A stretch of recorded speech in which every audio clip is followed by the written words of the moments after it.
Hello, Bristol Reggae Orchestra, Theory Time COVID edition coming at you.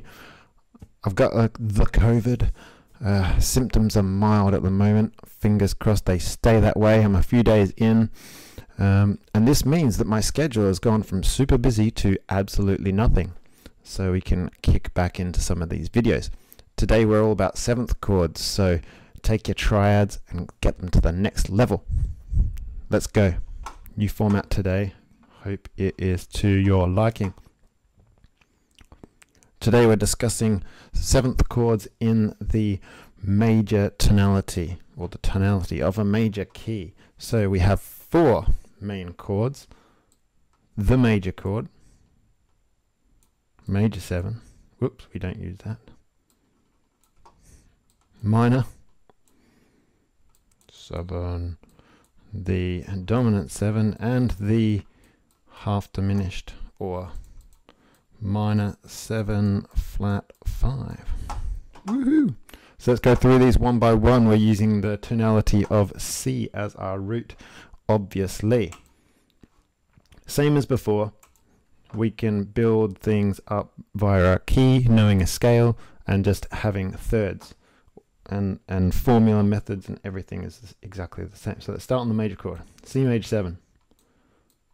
Written like this, also written like this, also written like this.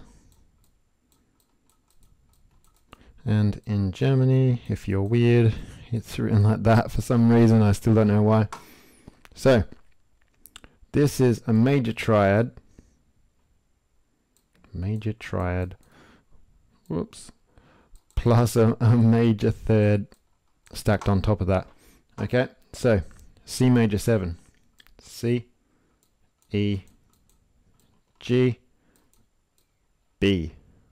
Major third here, minor third here, major third stacked on top.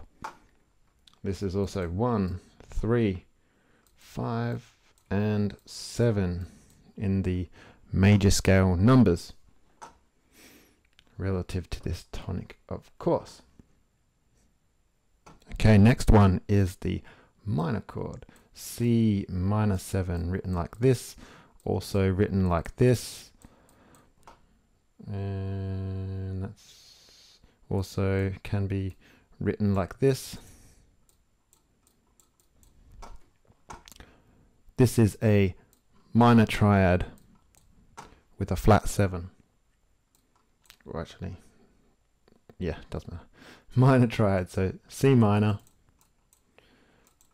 and on top of this we have a dear Lord, a minor third.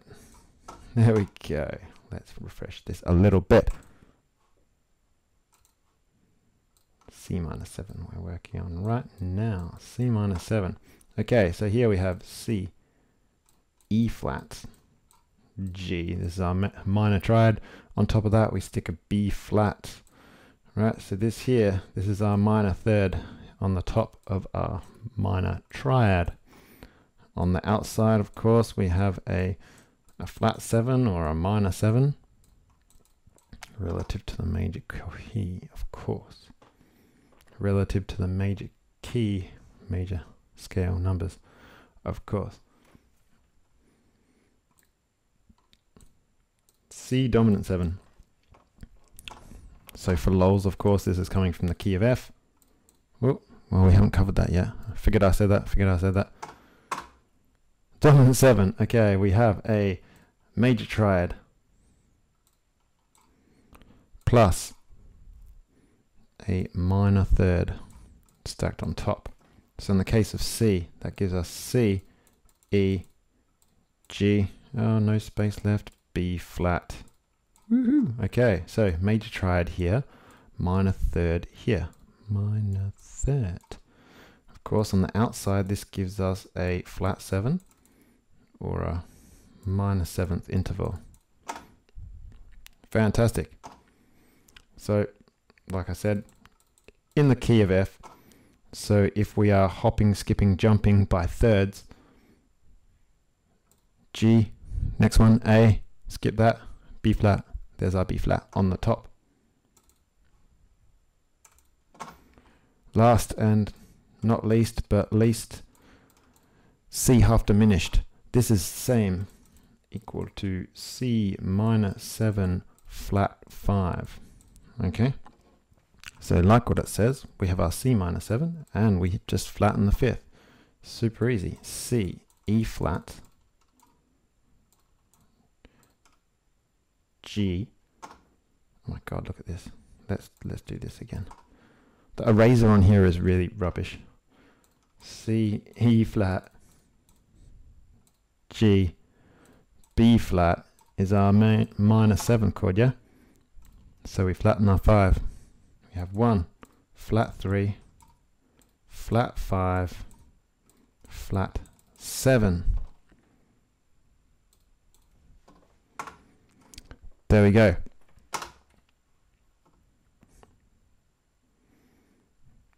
So this is our numerical scheme we can use. We can apply that to any note on any key with its major scale numbers, of course. So if we were to take, say, the key of D, or at least if we wanted D half diminished, or minor 7 flat 5, and we take the major scale numbers. So what's number 1? It's D, yeah? Don't draw a B, John. Draw a D. What's the flat 3rd in the key of D major? F. Right? What's the flat 5? So in the key of D, the 5th is A. So what's that? It's A flat. A flat. Flat 7. Key of D. What's the 7th degree? C sharp. So we have C natural. Here we go.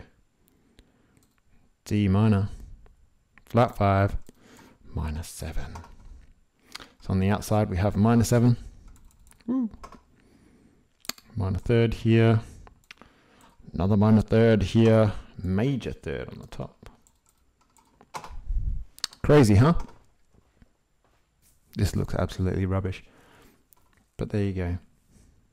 So to recap using the number method, C major 7. 1, 3, 5, 7 major scale numbers. Okay.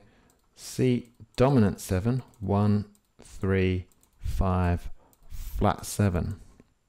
This is a 7. We're getting European. We're drawing European 7. Oh yeah. C minor 7. 1, flat 3, 5, flat 7. C.